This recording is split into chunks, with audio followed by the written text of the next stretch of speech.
Bismillahirrahmanirrahim. Assalamualaikum warahmatullahi wabarakatuh. Alhamdulillahirabbil alamin. Wassalatu wassalamu ala asyrafil anbiya'i wal mursalin wa ala alihi wa sahbihi ajma'in. Subhanaka la ilma lana illa ma 'allamtana innaka antal alimul hakim. Rabbi shrah li sadri wa yassir li amri wa hlul 'uqdatam min lisani yafqahu qawli. Terima kasih kepada Ustaz Farid Hadari yang dapat bersama dengan kita pada hari ini.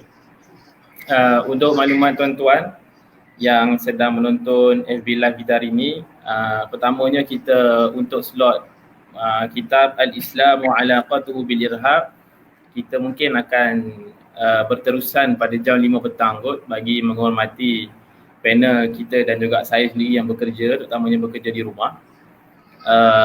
Jadi kita memerlukan masalah sampai pukul 4.30 untuk bekerja. Jadi kita terus menyambung dengan pengajar kita. Untuk makluman Ustaz Farid, yang lepas kita dah membincangkan beberapa tajuk sehingga ke bab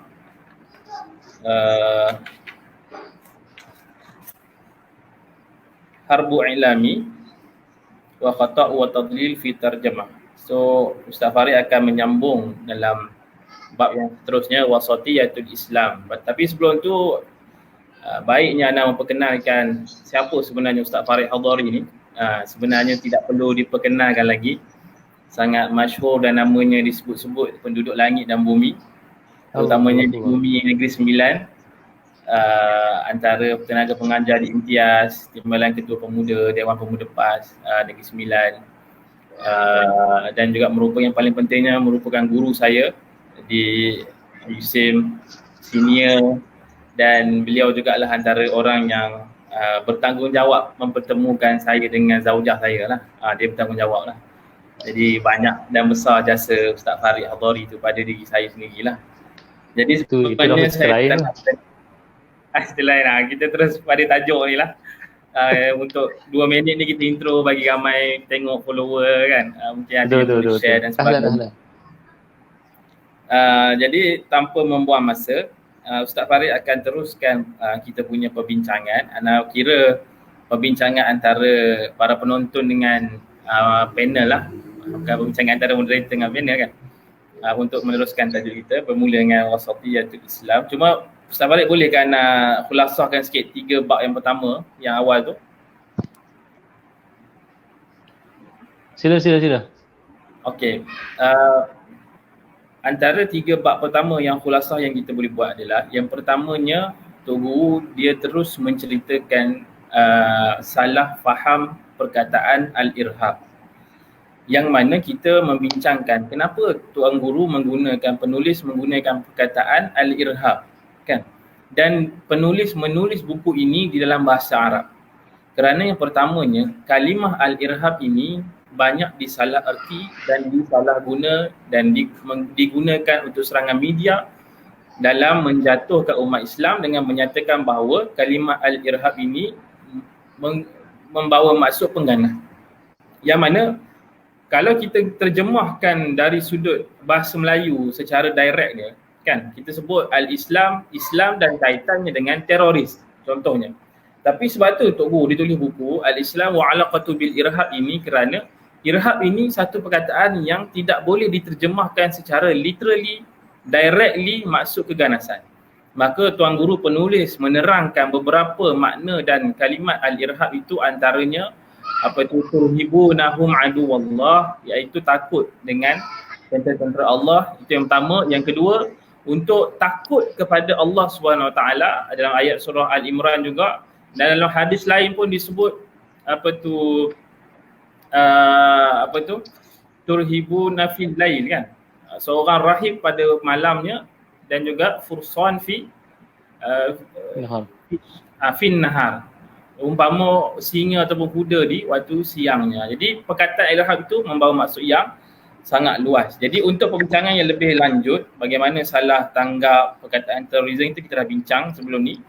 Maka apakah Islam punya pendekatan terutamanya dalam al-irhab tersebut, dan bagaimana kesederhanaan Islam dan apa sebenarnya agenda musuh-musuh Islam dalam dalam kalimah al-irhab itu tersendiri. Jadi ana rasa mukadimah tu pun sudah cukup lama dah tu, 5 minit tu.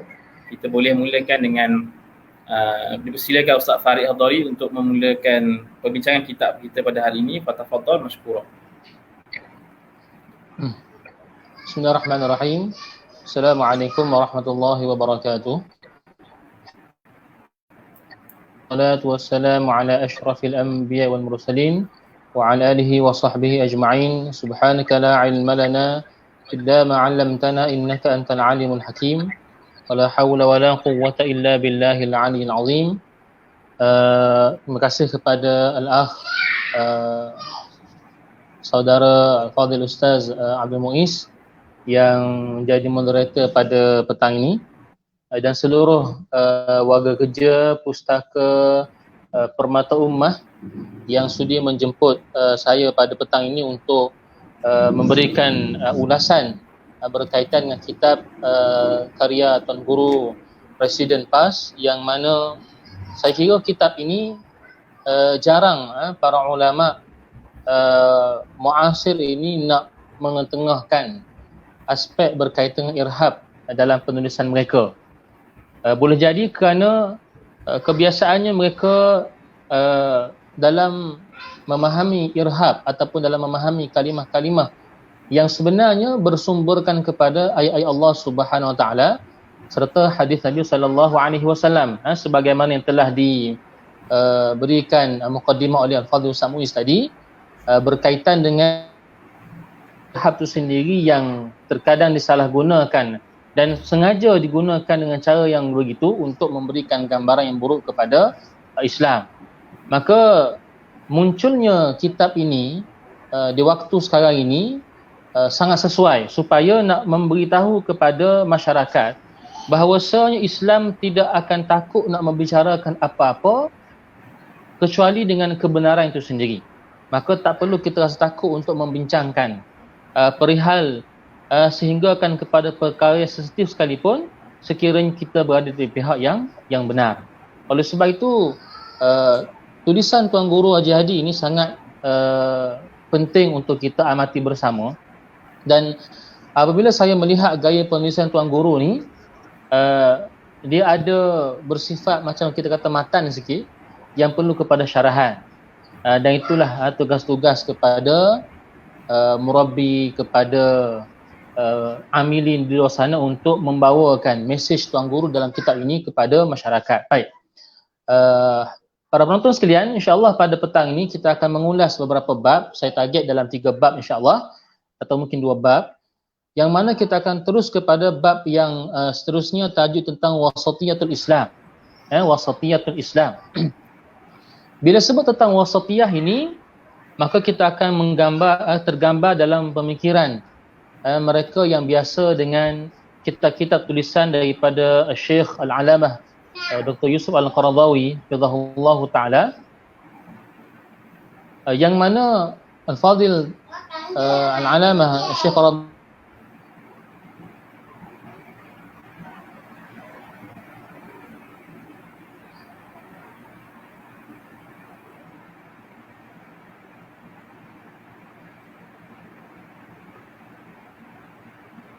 sangkut sikit kot.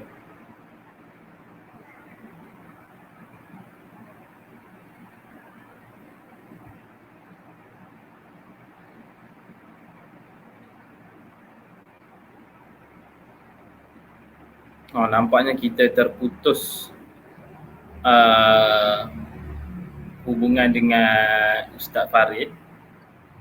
Saya pun dimaklumkan oleh beliau yang lain dia tak berapa nak clear sangat, dia tak sempat nak ni prepare. Tak apa, kita cuba hubungi ni semula.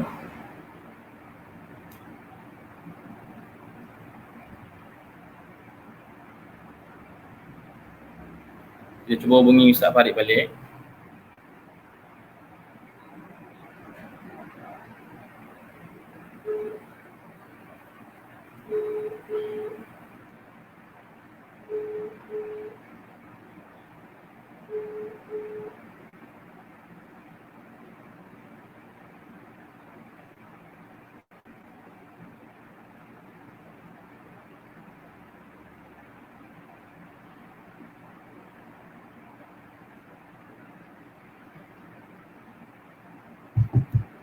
kita tengah cuba nak hubungi Ustaz Farid semula. Saya tak pasti keadaan Ustaz Farid macam mana tu. Jadi izinkan saya bagi masa sikit ya. Kalau tak kita akan teruskan je lah sambungan.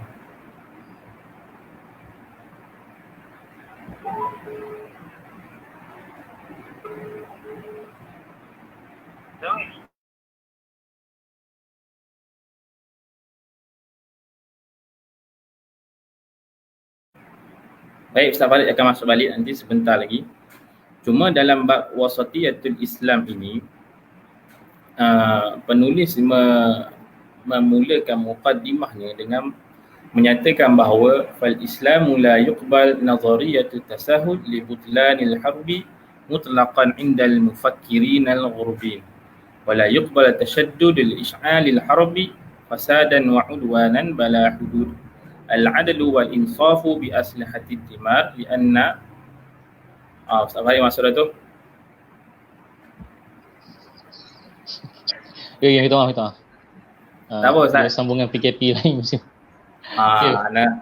Ustaz yang bahagian Syekh Qardawi tadi, terputus kat situ. Okey, baik. Alhamdulillah, Allahumma salli ala Muhammad wa ala Muhammad.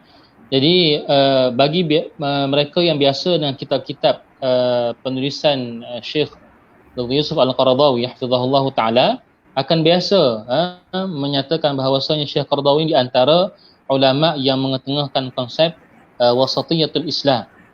Dan dalam buku ini Tuan Guru Haji Hadi, Tuan Guru Presiden menerangkan lagi tentang konsep wasatiyatul Islam dalam irhab. Dalam kita nak membincangkan tentang perkara yang melibatkan peperangan ataupun kita katakan sebagai keganasan.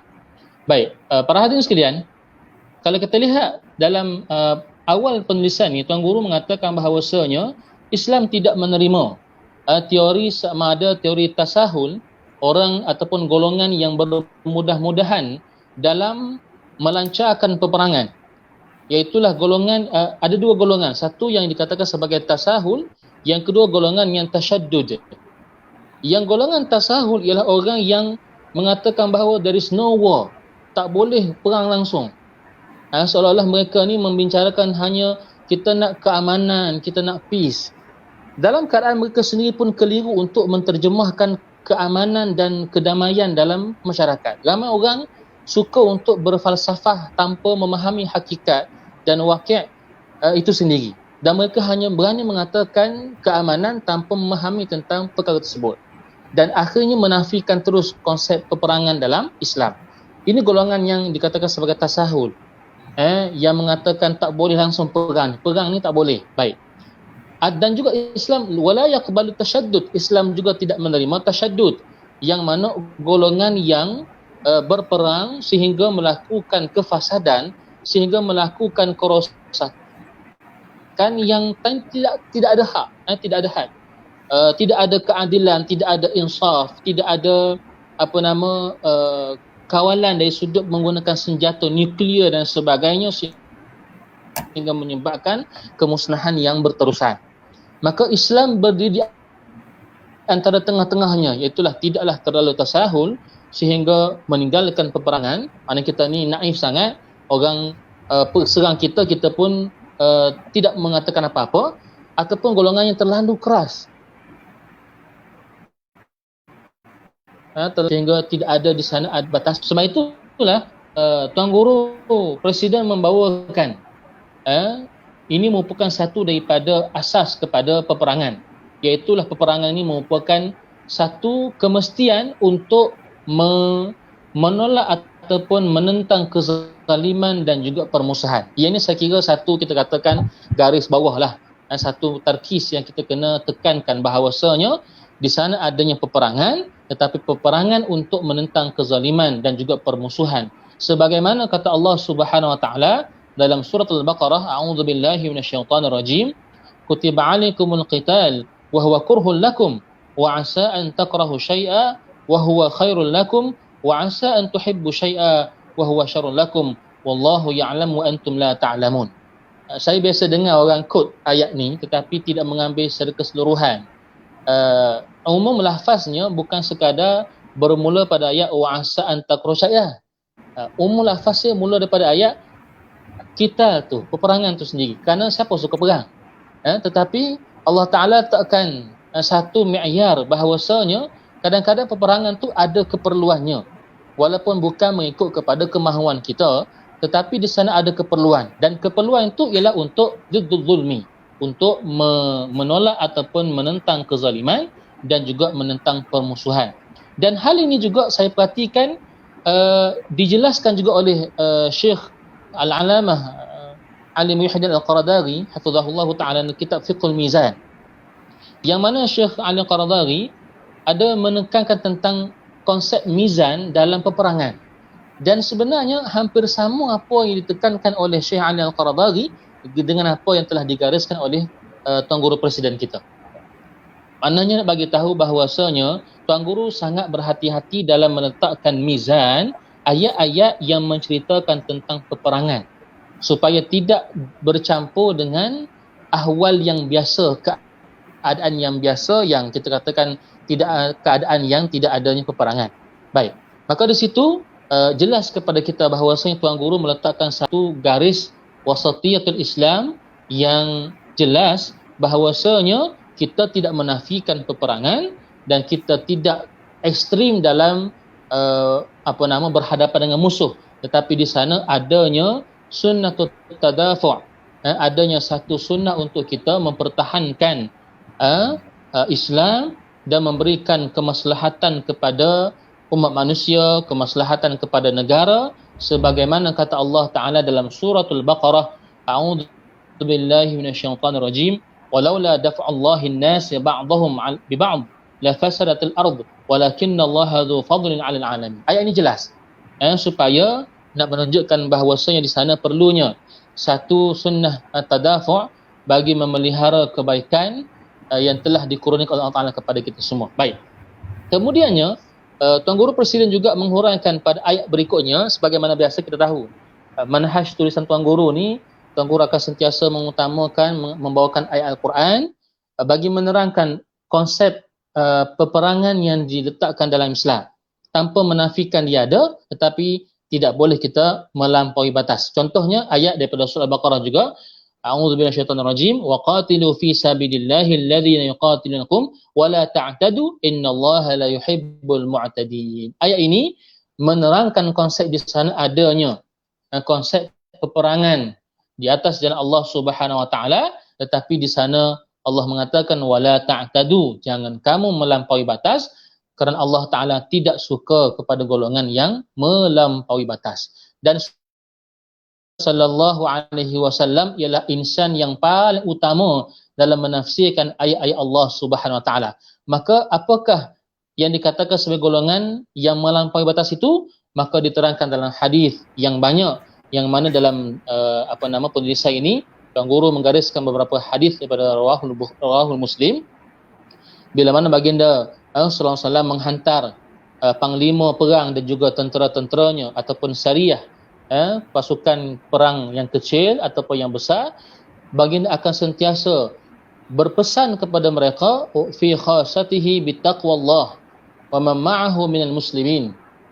Nabi pesan pertama sekali, perang tu kena ingat, bukan nak bawa kepada kepentingan diri, tetapi bawalah takwa pada Allah Subhanahu wa taala, sama ada dalam hal yang biasa apatah lagi dalam hal melibatkan peperangan.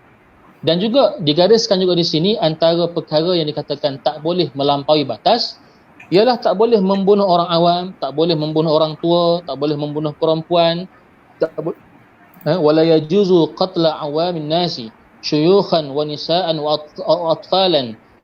Semua ni disebutkan dalam buku ini. Tak boleh pergi tadmir kanais, tak boleh pergi musnahkan gereja, tak boleh masuk ke kawasan mereka bila mana mereka berlindung di rumah-rumah ibadah mereka sendiri. Hal ini lebih awal lagi daripada apa yang digariskan oleh pihak dunia sendiri pun, PBB sekalipun, walaupun mereka hanya sekadar berteori sahaja sebenarnya, tetapi Islam awal lagi membawakan wasiat dan juga pesan baginda Nabi SAW dalam hal yang melibatkan peperangan. Maka sebab itu, sebagaimana kata Syekh Al-Qaradari, sebenarnya dalam peperangan ini ada dua mizan yang kita kena faham. Yang pertama, peperangan ini memang pada asalnya membawa kepada peperangan dan serangan. Yang kedua ialah untuk langkah mempertahankan diri. Maka kedua-duanya ada. Islam ada menggariskan tentang persiapan dalam menakut-nakutkan musuh Allah sehingga mereka akhirnya aman dengan Islam ataupun masuk dalam Islam. Dan juga di sana ada juga sunnah untuk mempertahankan diri dalam Islam. Kedua-duanya ada, tetapi melihat kepada keadaan dan juga cara yang tertentu. Maka sebab itulah Tuan Guru menggariskan juga beberapa hadis yang lain juga tentang bagaimanakah perang masuk beberapa langkah. Contohnya bila mana muka surat 20 ni disebutkan hadis yang panjang tentang bila mana bertemu dengan musuh, maka tanya pada mereka untuk mereka terima Islam. Ajak mereka, kalau mereka terima Islam, maka tak boleh bunuh mereka. Ataupun kalau tak terima Islam pun tak apa, yang penting mereka aman dengan Islam. Jadi panjanglah hadis ni untuk kita bacakan pada petang ini. Sehingga kan di sana ada juga hadis yang mana baginda SAW dalam kes melibatkan Khalid bin Walid radhiyallahu anhu, yang melibatkan Bani Jazimah. Baik. Sehingga kan Nabi mengatakan, Allahumma inni abra ilaika mimma sana Khalid bin Walid. Nabi tak suka dengan apa yang dibuat oleh Khalid bin Walid kerana tak kena dengan cara Islam itu sendiri. Ada satu kes yang melibatkan peperangan Khalid bin Walid dengan Bani Jazimah. Baik. Jadi menunjukkan baginda SAW tegas dalam hal yang melibatkan peperangan. Walaupun kita katakan bila perang ni, maka orang biasa akan tend to nak bunuh dan nak merosakkan sahaja. Tetapi Islamlah yang paling awal menggariskan di sana adanya cara-cara dan kaedah dalam peperangan, supaya jangan sampai membawa kepada kemusnahan yang keseluruhannya, dan tidak pula kita menyerah kalah begitu sahaja kerana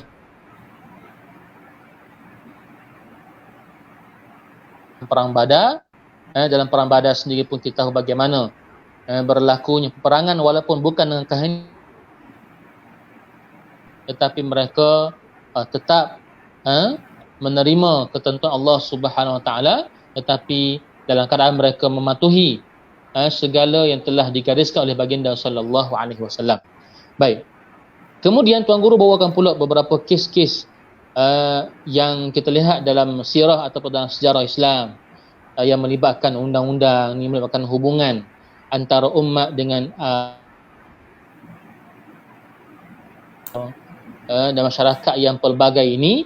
Maka sememangnya Islam telah membuktikan bahawasanya Islam membawa konsep wasatiyah ini sama ada dalam hal yang aman ataupun dalam hal yang melibatkan peperangan. Tidak ada dalam disentuh oleh perang dalam Islam ini untuk sampai tahap melakukan ghulu. Banyak kali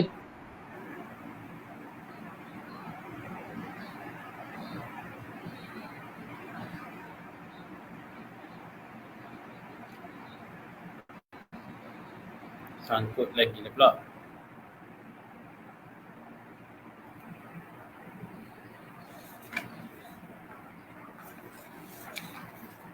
Ustaz Farid boleh gitu?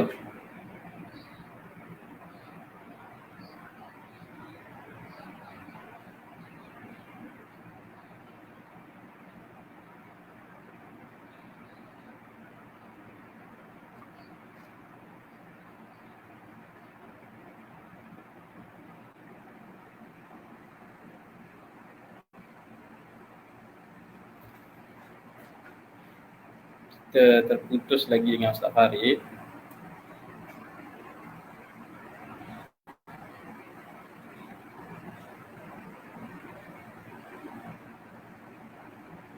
Saya cuba hubungi beliau.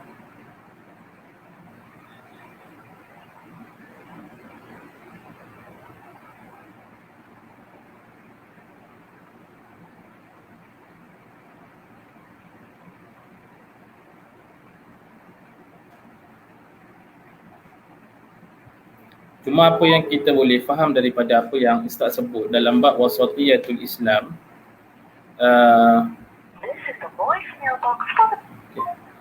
dalam bab wasatiyatul Islam ini, daripada awal lagi Tuan Guru telah membetulkan pemikiran umat Islam khususnya, kerana di sana ada golongan-golongan yang cuba memahami peperangan itu dari sudut yang Islam ini tidak langsung menggalak peperangan. Soal itu.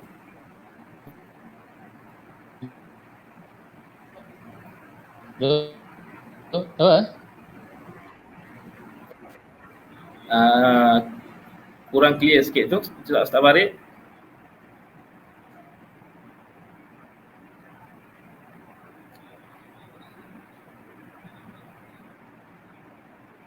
Ustaz Muiz dengar? Okey, dengar. Teruskan Ustaz. Putus balik ke? Ustaz Muiz dengar? Boleh Okey, dengar. Ustaz sambung yang bahagian mujtama' ta'adudi tu.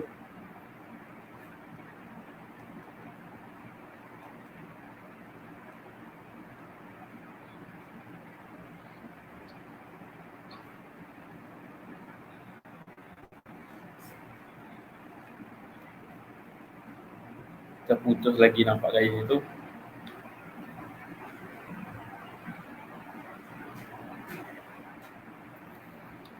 Kemudian sambil kita tunggu Ustaz Farid masuk kembali, kemudian di sana ada golongan yang tasahul, yang mana mereka menyatakan bahawa Islam ini clear Ustaz.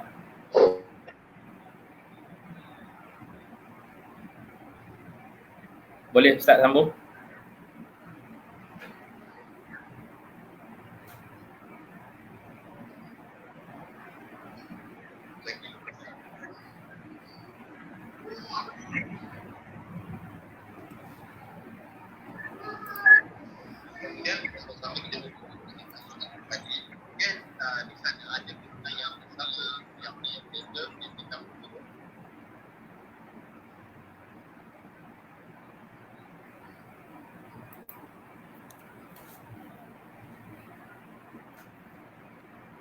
Apa kita bagi masa pada Ustaz Farid untuk cuba dapatkan line yang okey. Maka di sana ada golongan yang tasahul, yang mana tahap tasahul dia orang sampai kata tak ada peperangan dalam Islam. Sehingga kadang-kadang seperti mana yang Ustaz Farid sebut, mereka sendiri keliru kan bila kata Islam ni aman, Islam ni agama peace, betul. Cuma di sana adanya peperangan untuk menegakkan sesuatu seperti mana yang Allah sebut, walaula daf'ullahi nas ba'dahum bi ba'din la fasadatil ardu walakinallaha dzu fadlin 'alal 'alamin. Kalaulah walaula daf'ullah, kalau Allah tidak melindungi manusia kan di antara sebahagian manusia dengan manusia yang lain, maka la fasadatil ard, akan berlakunya kefasadatan di muka bumi ini. Okay, Sabarik boleh dengar tu. Jangan tengok kat FB tu. Boleh. Okey. Sabarik. Okey, boleh. Sambung terus yang dekat masyarakat majmuk tu. Okey, baik. Minta maaf. Okey.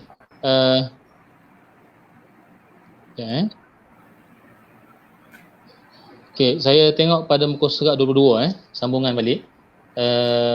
Apa yang dinyatakan dalam buku ini, yang mana Tuan Guru Presiden menyatakan lagi sekali tentang konsep peperangan ini, yang mana sebenarnya walaupun perkara ini berlaku di zaman baginda sallallahu alaihi wasallam, tetapi bukan bermakna dia hanya sekadar itu sahaja, kerana perkara tersebut diteruskan oleh zaman Khulafa' Ar-Rashidin, dan kita semua tahu baginda sendiri mengatakan bahawasanya ikutlah sunnah Nabi, alaikum bisunnati, dan sunnah kepada Khulafa' Ar-Rashidin. Maka menunjukkan bahawasanya sememangnya perkara ini bukanlah terhenti di zaman kegemilangan Islam sahaja, tapi berterusan mengikut kepada keperluan-keperluan semasa. Baik. Kemudian dalam hal ini juga disebutkan wasatiyah Islam ini juga ada hubungan yang melibatkan masyarakat yang berbilang bangsa ini, dan dinyatakan dengan jelas dalam nas Al-Quran supaya bila mana kita berinteraksi dengan masyarakat yang berbilang bangsa dan agama ini, hendaklah kita tidak melakukan ghulu dalam muamalah bersama dengan mereka. Kerana di sana ada ayat daripada surah An-Nahl ayat 126 dan hingga 27, Allah terangkan secara ringkasnya bila mana kita nak berhubung dengan golongan yang berlain agama ini. Tetapi asasnya ialah selagi mana mereka aman dengan kita, maka selagi itulah kita tidak akan melakukan permusuhan dengan mereka. Tetapi bila mana mereka menunjukkan ataupun berani untuk mengatakan atau berani untuk melawan Islam, maka di sana adanya cara dan kaedah yang ditekankan dalam Islam, tetapi masih lagi menjaga konsep wasatiyah yang digariskan oleh syarak itu sendiri. Baik. Kemudian Tuan Guru juga membawakan tafsiran daripada Asy-Syahid Sayyid Qutb rahimahullahu ta'ala dalam kitab Zilal, yang mana Asy-Syahid sendiri menyatakan tentang Islam ini merupakan agama yang adil dan juga agama yang membawa kepada pemberian hak yang sepatutnya. Agama Islam juga agama yang sejahtera dan mensejahterakan. Dan Islam juga ialah agama yang mempertahankan diri dan mempertahankan diri serta ahli keluarga kita, yang mempertahankan diri kita, keluarga kita, dan Islam juga mempertahankan diri ataupun tidak membawa kepada permusuhan selagi mana musuh tidak menyerang ataupun melakukan kemusnahan kepada kita. Baik. Maka di sini termasuk juga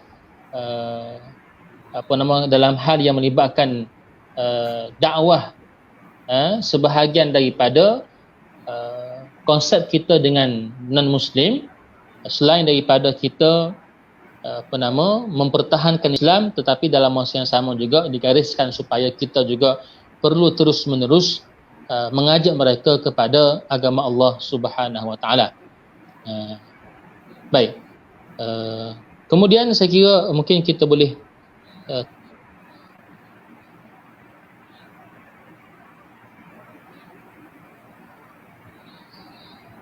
Ustaz Farid, tak clear tu?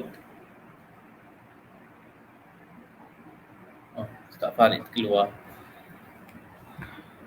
Baik, secara kesimpulannya dalam bab yang membincangkan wasatiyatul Islam ini, saya cuba buat khulasah sementara kita tunggu Ustaz Farid masuk kembali. Kita dapat faham bahawa para ulama dengan dibuktikan oleh ayat Al-Quran dan juga hadis Nabi SAW bahawa kesederhanaan Islam ini dalam konteks peperangan itu sendiri, di sana ada fiqah dia. Dia ada peraturan dan undang-undang dia.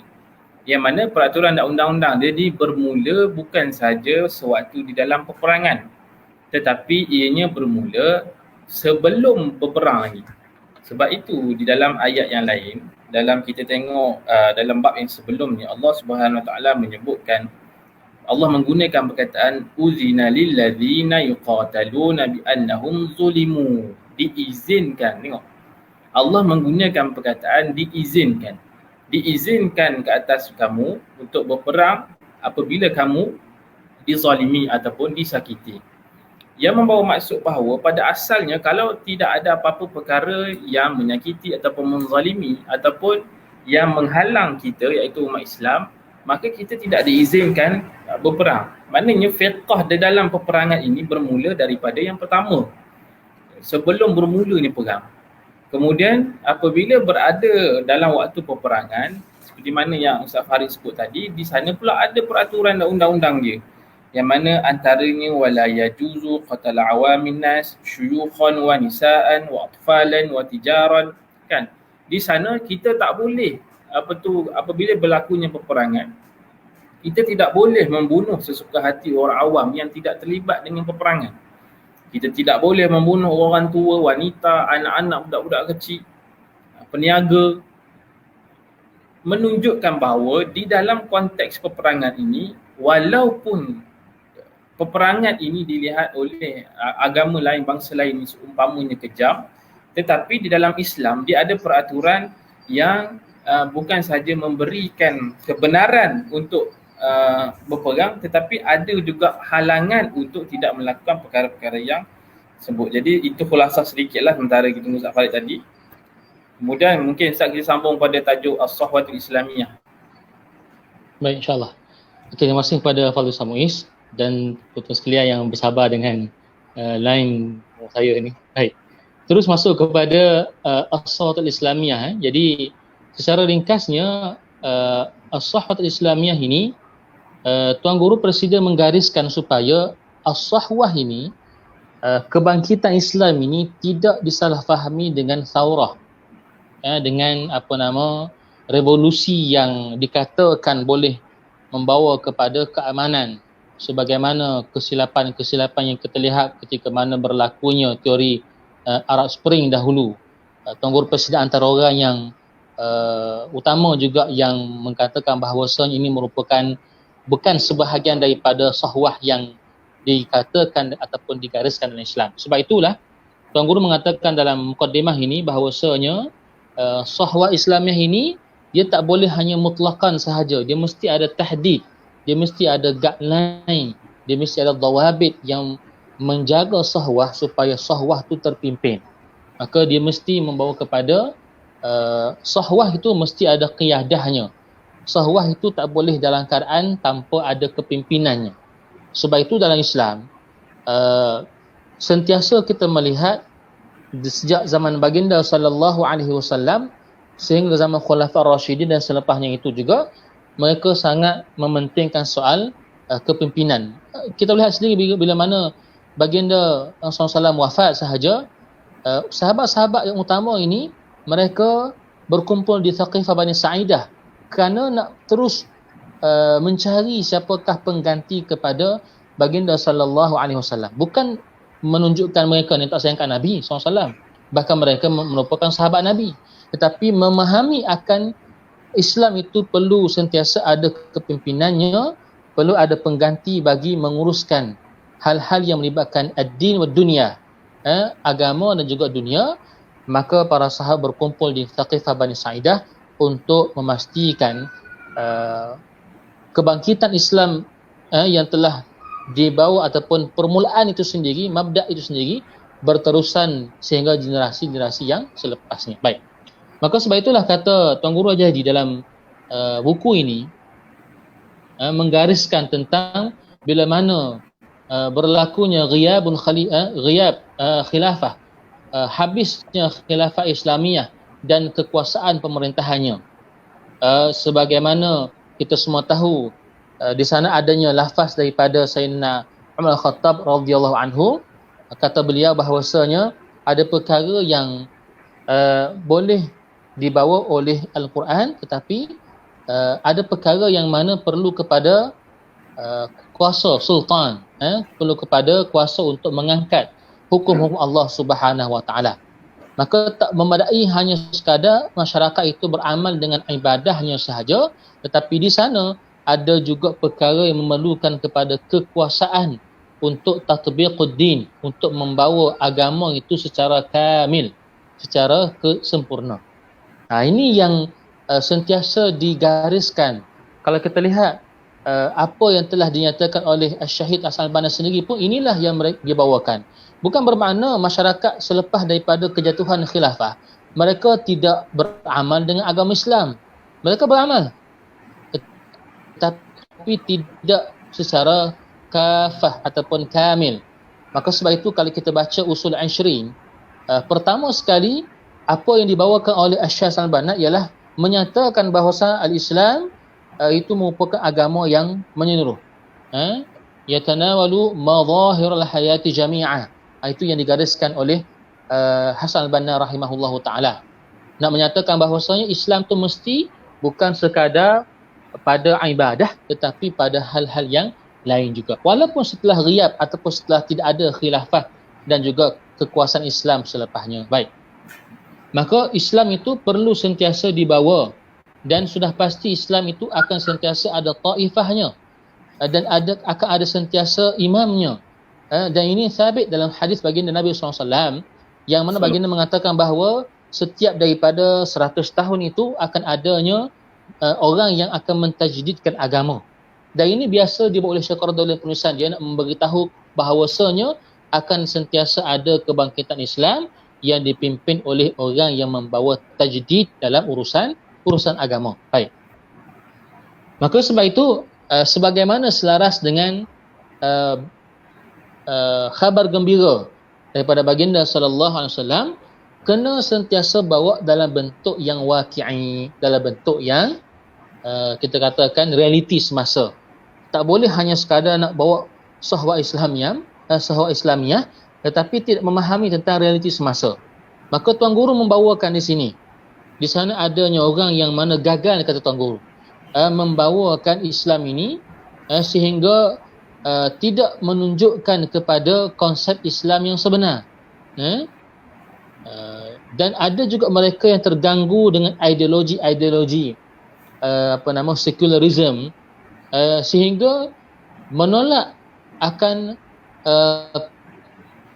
praktika ataupun menolak berlakunya tatbik, apa kita panggil, pelaksanaan syariat itu sendiri, sehingga mengasingkan di antara urusan ibadah dengan urusan dunia, sehingga mereka sentiasa melaung-laungkan konsep apa yang dunia itu serahkan kepada kaisarnya, apa yang urusan Tuhan itu serah kepada Tuhan lah. Jadi ini merupakan konsep yang salah, dan tidak kurang juga mereka dalam kalangan umat Islam yang terpengaruh dalam hal ini sehingga tidak melihat konsep Islam secara keseluruhan. Jadi ini kata Tuan Guru, sebahagian daripada mereka yang terkesan daripada hal ini kerana tidak memahami tentang realiti semasa dan juga keutamaan dalam membawa kebangkitan Islam itu sendiri. Baik. Kemudian sekali lagi Tuan Guru menggariskan juga di sana adanya orang yang membawa konsep yang bahaya dan juga konsep yang negatif dalam sahwah Islamiah, yang mana ada mereka yang tasahul dan ada mereka yang tasyaddud. Sekali Tuan Guru ulang balik tentang hal yang melibatkan tasahul dan juga tasyaddud dalam membawa gerakan ataupun membawa kebangkitan Islam. Dan kata Tuan Guru, yang pertama ialah orang yang tasahul dalam hukum hakam ini ialah mereka yang mana membawa Islam itu, konon-konon yang dikatakan membawa Islam dalam bentuk yang salah, menggunakan nama Islam dan istilah-istilahnya tetapi tidak sampai kepada kaedah yang sebenar. Contohnya dikatakan di sini membawa konsep siasat Islamiah, maqasid syariah, rukhsah, darurat, dan apa sahaja itu. Kadang-kadang ada mereka yang tersalah guna. Mereka menggunakan konsep atau menggunakan konsep-konsep ataupun istilah-istilah Islamis ini, tetapi tidak sampai kepada makna yang sebenar.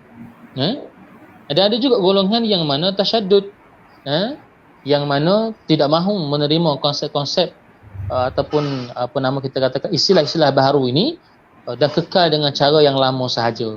Maka sebab itulah Tuan Guru mengatakan bahawasanya hal ini perlu difahami dengan cara yang baiklah, supaya kena faham di sana kebangkitan Islam ini sentiasa ada kerana dia merupakan satu daripada perkhabaran baginda Nabi SAW, dan sentiasa akan adanya orang yang akan menegakkan islah dan tajdid dalam urusan agama.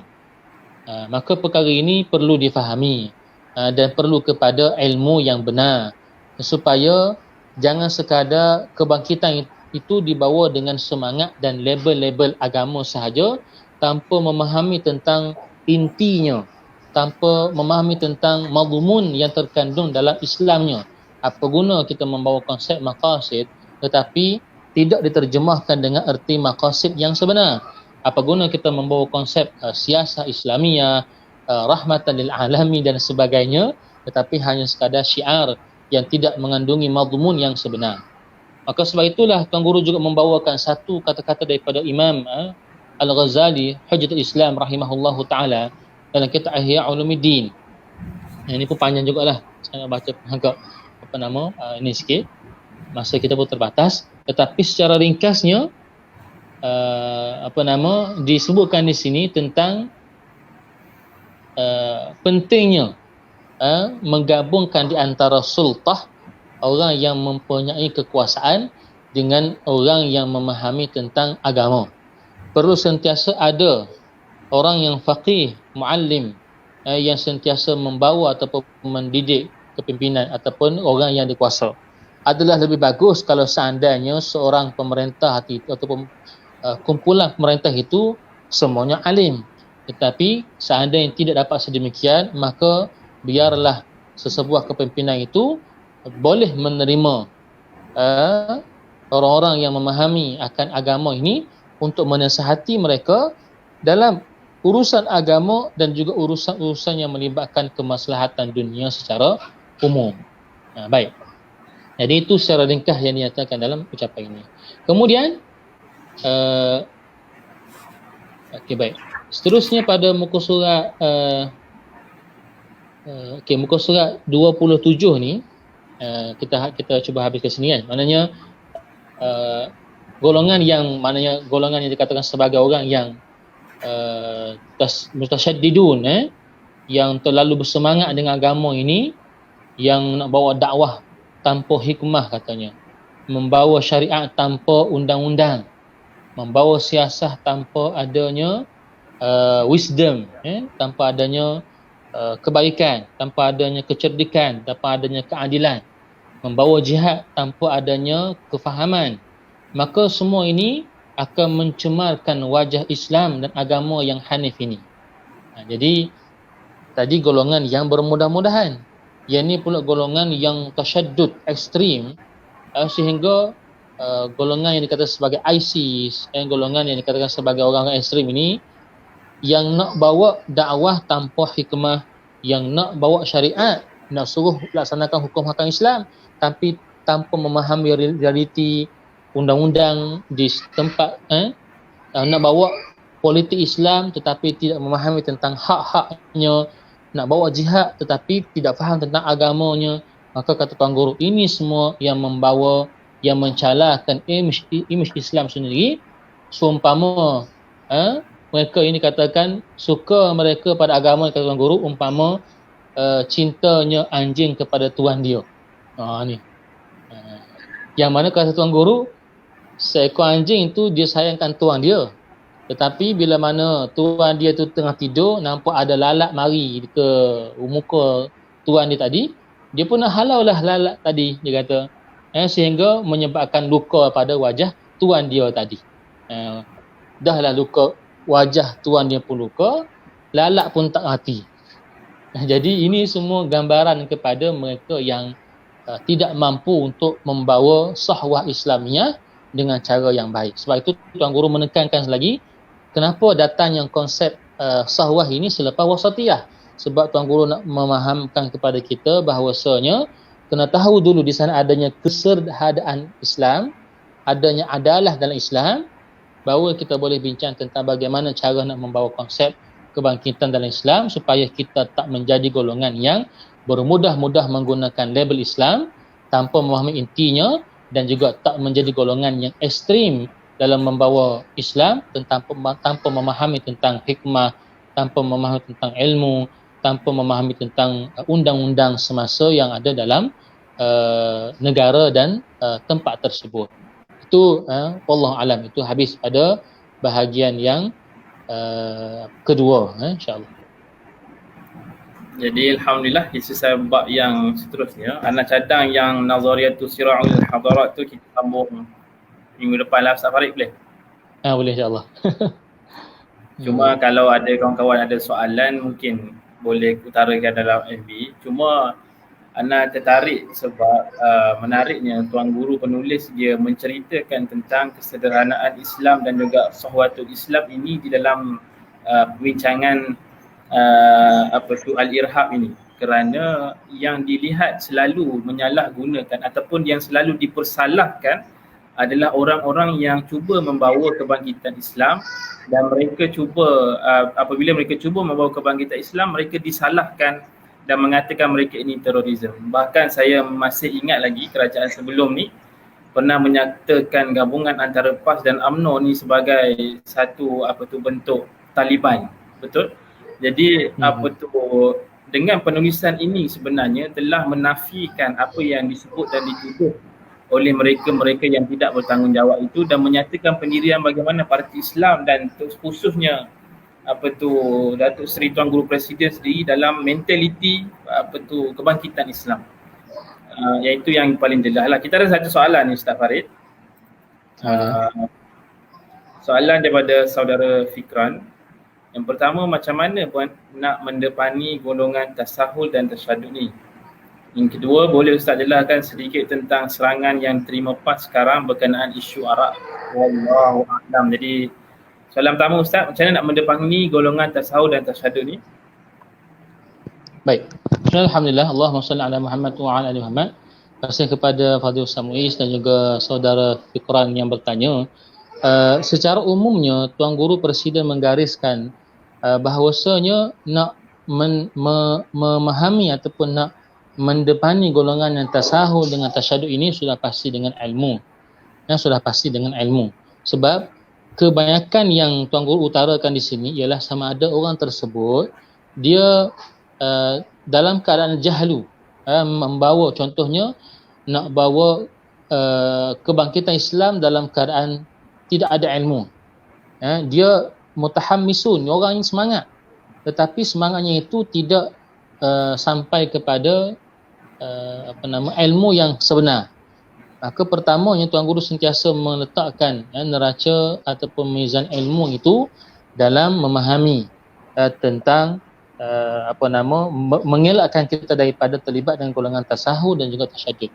Yang keduanya, Tuan Guru juga menekankan konsep memahami tentang sejarah. Sebab nanti kita akan bincangkan tentang sira'ul hadarah, pertembungan tamadun ini, yang mana kita akan biasa lihat fikrah Tuan Guru ni akan sentiasa membawa kepada sejarah. Orang yang memahami sejarah ini, dia akan tahu di manakah titik berlakunya ekstrim, orang yang bermudah-mudahan, supaya kita tak mengulangi kesilapan yang sama. Sebagaimana Tuan Guru sentiasa sebut, contohnya dalam hal yang melibatkan orang yang sentiasa bertembung antara firqah salafi ataupun golongan yang ahlus sunnah dan sebagainya ini, tasawuf dan seumpamanya ini, kadang-kadang mereka tak memahami tentang konsep nak ada ikhtilaf di situ, caranya macam mana, bagaimanakah dia boleh berlaku, sehingga Tuan Guru sentiasa sebut kalau boleh benda-benda yang melibatkan urusan umat Islam ini, biarlah kita bincang dalam medan ilmu dengan penuh ihtiram, dengan penuh adabnya, supaya jangan sampai pertemuan tu dilihat Islam sebagai ekstrim. Jadi ada orang tak faham sejarah. Maka Tuan Guru sentiasa sebut supaya kita ni orang yang faham tentang sejarah, memahami tentang bagaimanakah perkara tersebut berlaku, supaya kita tak menjadi golongan tasawuf ataupun tasyadud. Yang ketiganya, kalau kita lihat juga dalam penulisan ni, Tuan Guru pun sentiasa menekankan tentang konsep aulawiyat, supaya kita tidak disibukkan dengan perkara-perkara yang kurang penting, sehingga kita mengabaikan perkara yang utama. Dan hal ini juga ada kaitan dengan isu arak tu.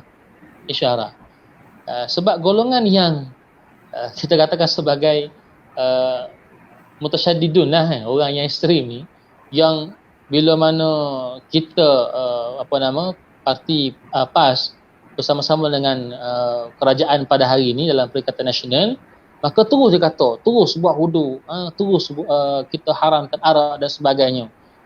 sama ada golongan ini golongan yang yang kita kata sebagai pembangkang, yang memang sengaja kerjanya hanya membangkang sahaja, ataupun golongan yang memang nak nampak PAS ni laksanakan kata-kata dia. Maka di sini perlu kepada siasah yang bersifat hikmah dan siasah yang memahami realiti undang-undang semasa. Dan hal ini bukan benda baru. Dahulu lagi pun bila mana ada yang mengatakan orang yang sentiasa nak mencanang Tuan Guru punya amanat Presiden, Tuan Guru dahulu amanat Haji Hadi dan sebagainya, yang kata pasal hudud, potong tangan sebagainya, sama ada mereka golongan yang membawa propaganda tertentu atau mereka yang tak memahami tentang siasah yang adanya hikmah dan siasah yang menghormati undang-undang semasa. Sebab itu PAS sentiasa konsisten dengan apa jua perkara yang dinyatakan dalam nas, terutama dalam bab pengharaman arak. Tetapi di sana adanya nizam, adanya undang-undang yang perlu kita perhalusi, adanya dakwah yang ada hikmahnya, ada tadarrujnya, ada konsep beransur-ansur yang kita fahami. Jadi ini perkara-perkara yang macam ni perlu kita sentiasa ingatkan kepada masyarakat. Sama ada mereka yang sentiasa nak menyerang PAS, atau mereka yang memang mengharapkan PAS supaya tangani isu-isu umat Islam ni dengan lebih berkesan lagi. Dan insya-Allah kita mengharapkan pimpinan-pimpinan kita yang sememangnya berpencak di pentas utama politik perlu menangani isu ini dengan baik, supaya pendirian kita terhadap arak dan kesannya terutamanya melibatkan kes-kes aksiden, kematian dan sebagainya itu ditangani dengan siasah yang bijak dan memahami realiti semasa serta mengikut lunas-lunas undang-undang supaya sahwah kebangkitan Islam yang dibawa ini bersifat terpimpin dan bernafas panjang. Wallahu a'lam. Baik, Ustaz Farid, ada satu lagi soalan terakhir daripada Ustaz Malik. Cuma dalam bab tasawuf dan tasyadud ni kadang-kadang kita rasa pelik kerana yang melakukan ataupun yang menjadi golongan tasawuf dan tasyadud ni mereka yang berilmu. Jadi kadang-kadang kita tak faham di mana silapnya kan dalam perbincangan bab-bab berkaitan dengan agama mereka yang lebih-lebih.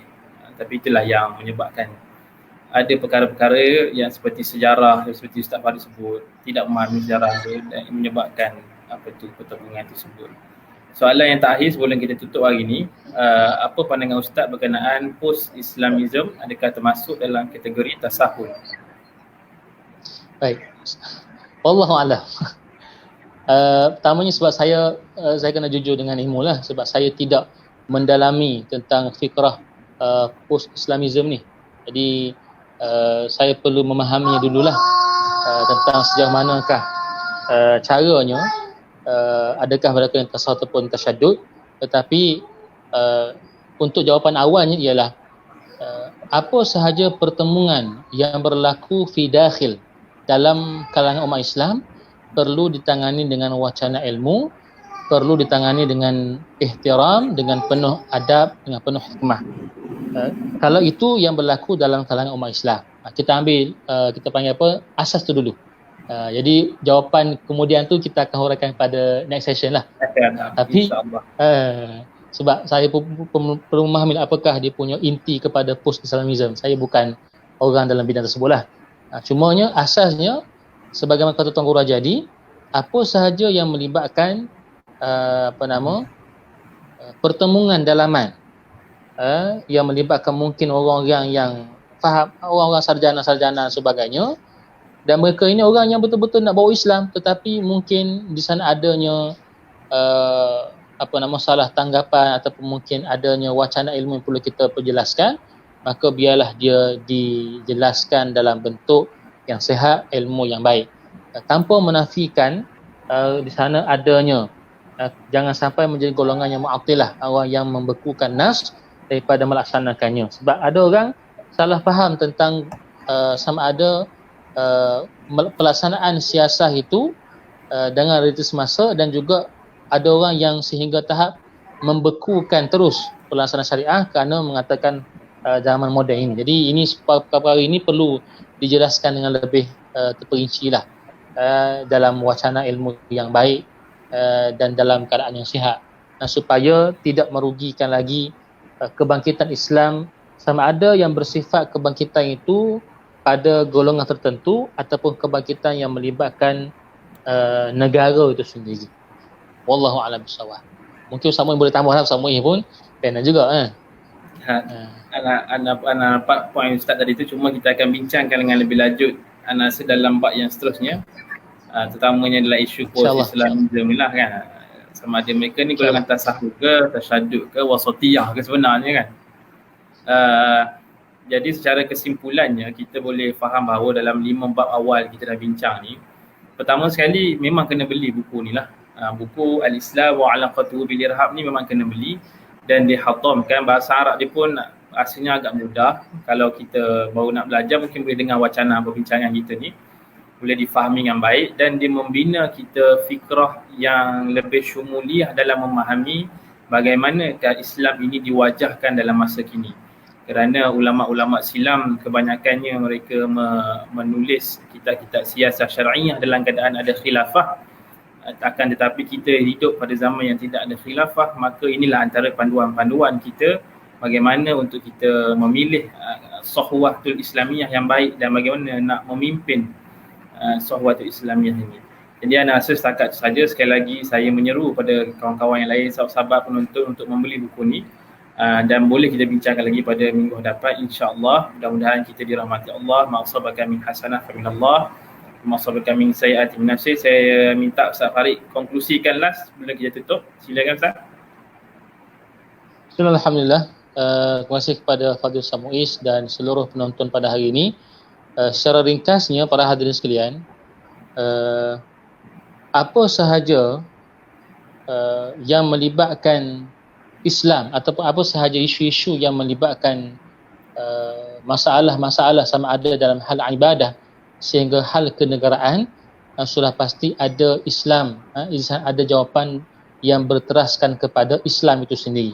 Sebagaimana kadang-kadang ada orang tidak suka untuk membincangkan tentang konsep keganasan, peperangan, sehingga ada mereka yang menolak terus untuk bincang bab perang. Bagi mereka kita bincang bab peace sahaja. Jadi nampak mereka takut kepada Islam itu sendiri, takut kepada wajah Islam yang sebenar.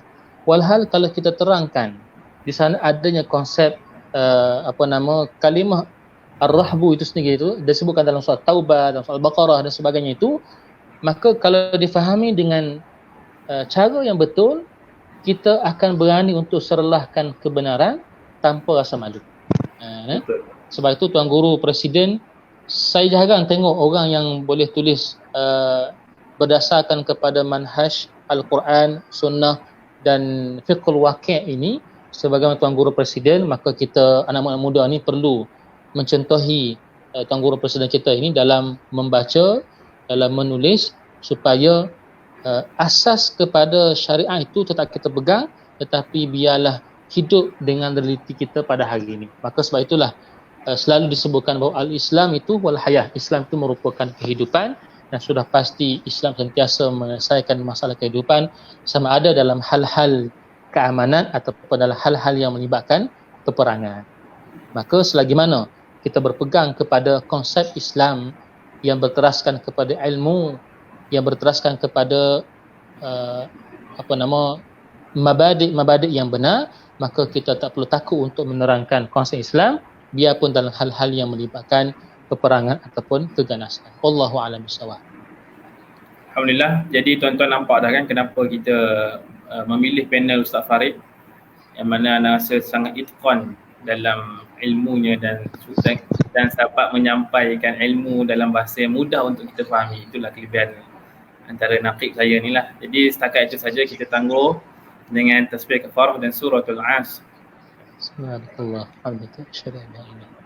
Baik, daripada Allah yang lemah dan kurang daripada kami mohon maaf. Assalamualaikum warahmatullahi wabarakatuh. Waalaikumsalam warahmatullahi wabarakatuh.